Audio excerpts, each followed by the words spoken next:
లోక్ మంథన్ ప్రారంభమైంది. ఇవాళ రాష్ట్రపతి ద్రౌపది ముర్ము గారు వచ్చేస్తున్నారు. 4 రోజుల పాటు ఉండేటువంటి లోక్ మంథన్కి సంబంధించినటువంటి దాంట్లో, ఈ లోక్ మంథన్కి సంబంధించిన దాంట్లో శిల్పారామంలో జరుగుతున్నది. మాజీ ఉపరాష్ట్రపతి వెంకయ్యనాయుడు, రాష్ట్ర మంత్రి జూపల్లి కృష్ణారావు, కేంద్ర మంత్రి కిషన్ రెడ్డి ఇతరులు కలిసి చేసిరు.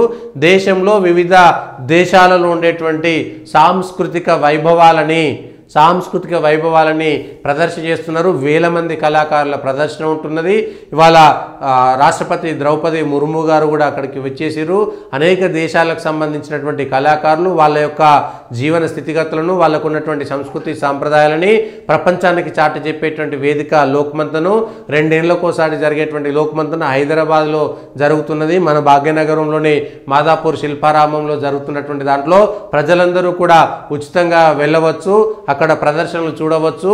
వివిధ దేశాలకు సంబంధించినటువంటి సంస్కృతి సాంప్రదాయాలను కూడా చూడవచ్చు. అక్కడ ఉండేటువంటి అవన్నీ కూడా స్టాల్స్, లేకపోతే అక్కడ ఉండేటువంటి వివిధ దేశాలకు సంబంధించినటువంటి అన్నిటిని కూడా చూసేటువంటి అవకాశం ఉంటుంది.